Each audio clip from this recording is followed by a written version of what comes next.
시청자 여러분 안녕하십니까? 한 주간 지역을 달구었던 가장 핫한 뉴스를 정리하는 인천 뉴스콕 시간입니다. 한 주간 우리 지역 인천에는 어떤 일들이 있었을까요? 인천 뉴스콕 지금 시작합니다.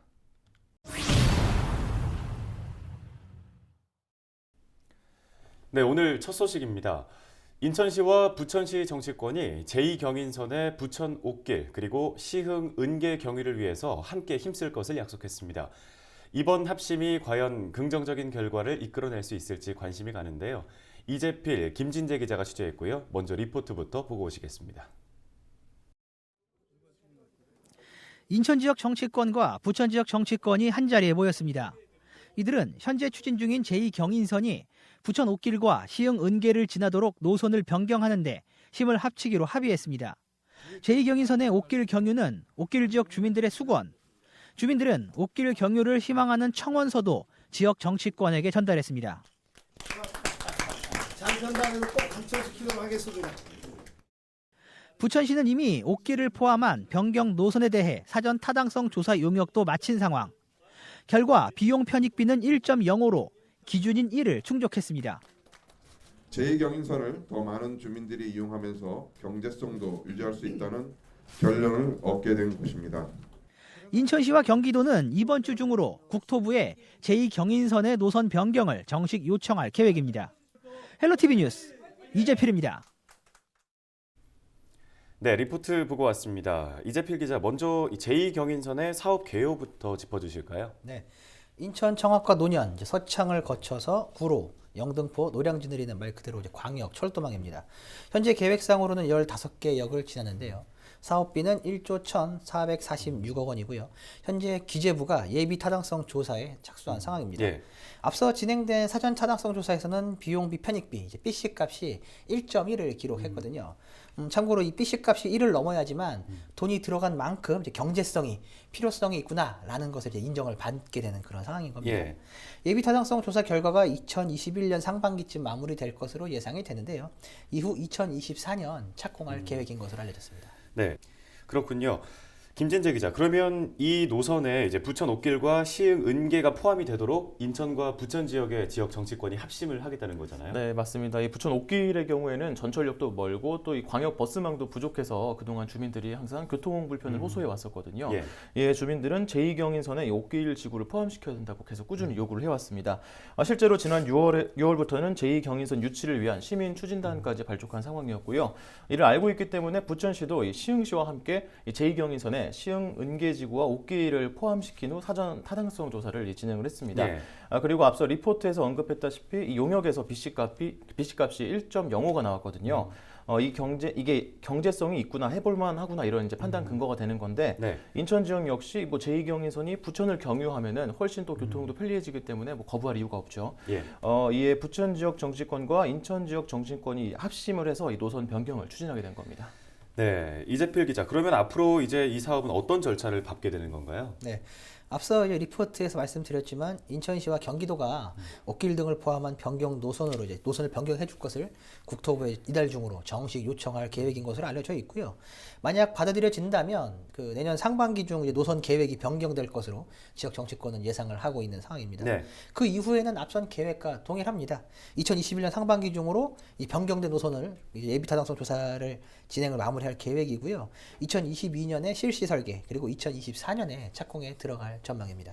네, 알겠습니다. 이 지역 주민들의 바람대로 노선 변경이 성공적으로 이루어졌으면 좋겠습니다. 다음 소식입니다. 아프리카 돼지열병의 기세가 무섭습니다. 인천에서도 돼지열병이 확진됐는데요. 돼지열병을 막기 위한 지역의 움직임도 분주합니다. 가을은 축제의 계절이라고 하는데 열병 확산을 막기 위해서 축제도 취소되는 분위기입니다. 김진재 기자, 이 부평의 대표적인 지역 축제죠. 이 부평 풍물대축제도 이번에 취소가 됐죠. 네, 맞습니다. 지난 25일이었죠. 이 부평구가 아프리카 돼지열병 확산을 막기 위해서 이 부평 풍물대축제를 전격 취소했다고 밝혔습니다. 당초 올해 부평 풍물대축제는 27일부터 29일까지 부평대로 등 부평구 일대에서 열릴 계획이었는데요. 이 부평 풍물 대축제하면 이제 전국 풍물인들의 대축제라고 할 수가 있는데 그동안 문화체육관광부로부터 6년 연속으로 이 우수 축제에 선정될 만큼 지역의 어떤 대표적인 축제인데 예. 이 부평구엔 사실 양도원 농가도 없거든요. 근데 이 부평구는 그래도 이 범정부 차원에서 이런 방역 조치를 시행하고 있는 만큼 축제를 취소하고 이 돼지열병 확산 차단에 동참하기로 했다고 밝혔습니다. 올해는 부평 풍물 대축제 열기를 글쎄 느낄 수가 없게 됐는데 혹시 앵커님은 이 풍물 대축제 가본 적 있으신가요? 네, 우리 지역의 대표 축제인 만큼 저도 당연히 가봤습니다.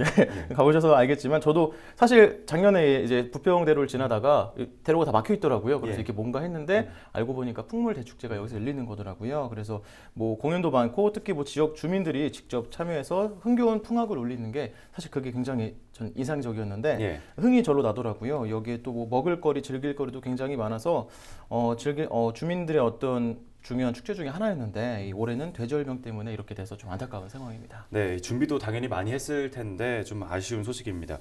이재필 기자, 이 풍물 대축제뿐만 아니라 인천 지역에서 많은 축제들이 연달아서 취소가 되고 있다고요? 네, 맞습니다. 돼지열병 정말 야속한데요. 예. 취소된 축제는 이제 부평 풍물 대축제뿐만이 아니었습니다. 그 부평 풍물 대축제와 같은 기간에 열릴 계획이었던 남동구 소래포구 축제도 있었는데 이 축제도 취소가 됐습니다. 네. 소래포구 축제는 이제 남동구를 대표하는 축제인데요. 제가 남동구에 살거든요. 예. 전 여러 번 가봤습니다. 네. 네. 공연도 있고 볼거리도 많고 특히 이제 소래 특유의 이제 먹을거리도 굉장히 가득한데 예. 올해는 근데 이제 즐길 수 없게 됐습니다. 예, 저도 올해는 못 갈 것 같은데 남동구에는 이제 두 곳의 양돈 농가가 있어요. 남동구는 인천으로까지 이제 돼지열병이 확산되면서 우려가 커지고 있다. 라면서 이제 축제 취소 이유를 설명을 했고요. 이외에도 청라 와인 페스티벌은 잠정 연기됐습니다. 동구는 문화예술마당엔 막걸리 페스티벌을 준비 중에 있었는데 잠정 취소한다고 밝혔고요. 박남춘 인천시장은 이제 SNS를 통해서 축제 방문을 계획했던 그 시민들의 이해를 구한다라고 말하면서 돼지열병 확산 차단에 최선을 다하겠다고 덧붙이기도 했습니다. 네, 알겠습니다. 이 아프리카 돼지열병이 더 이상 확산이 되지 않고 하루빨리 진압되기를 바랍니다.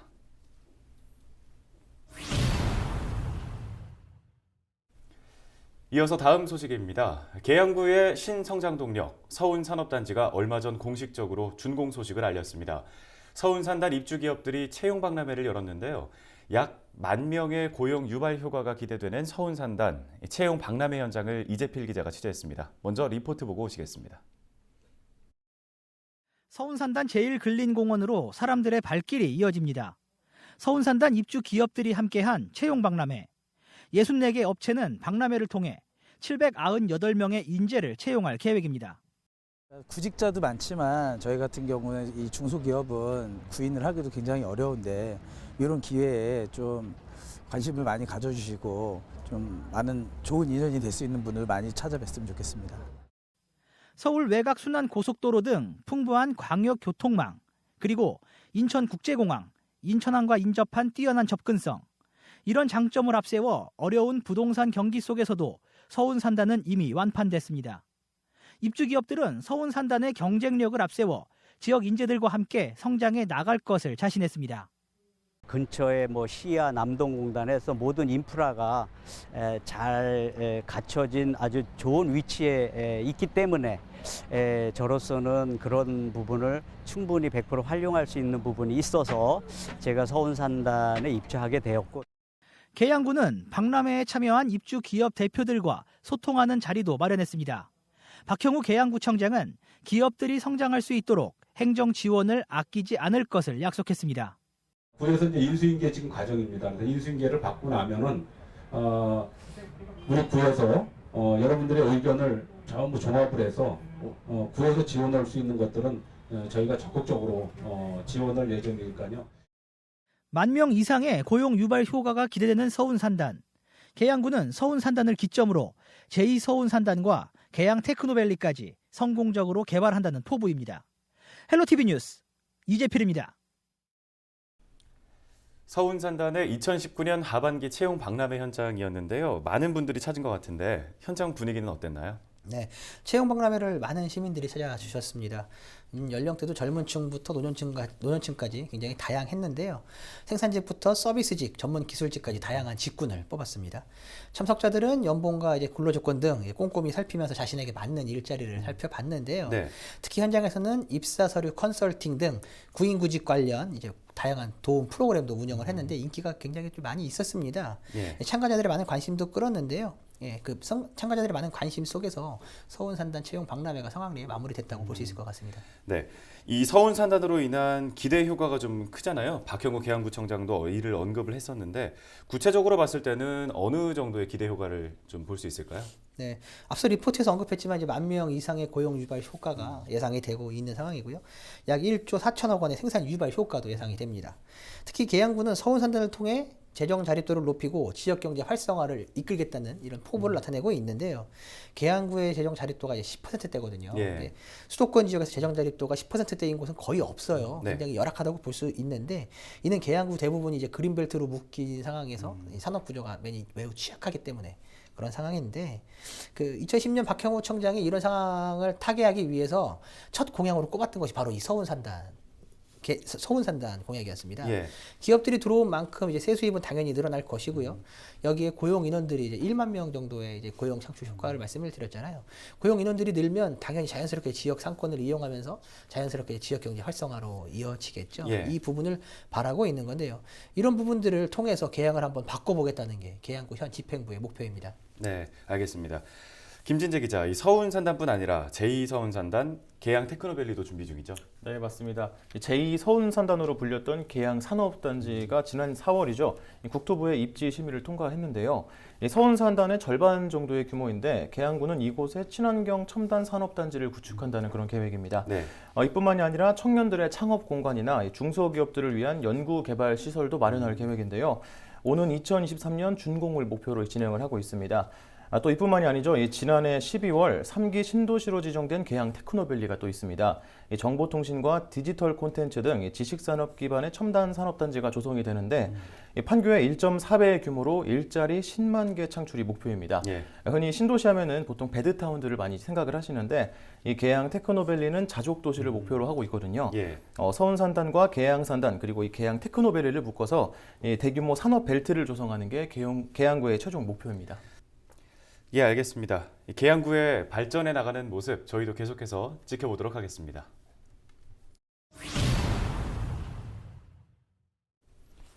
한국GM 노사가 임금 단체 협상을 두고 갈등을 빚고 있습니다.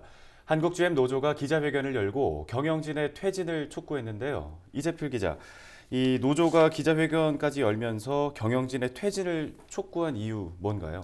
네, 한국GM 노조 추석 전 이제 GM으로 인수된 이후 처음으로 전면 파업에 들어갔었죠. 예. 그리고 추석 이후에는 이제 부분 파업을 이어가고 있는데요.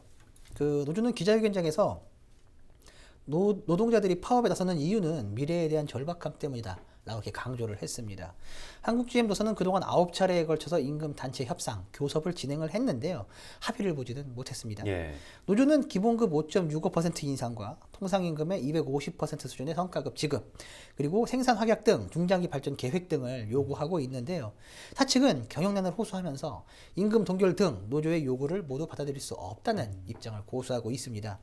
그런데 아이러니하게도 사측이 팀장급 이상 간부들에게는 올해 임금 1.8% 인상과 평균 성과급 1,700만 원을 이제 지급을 했어요. 예.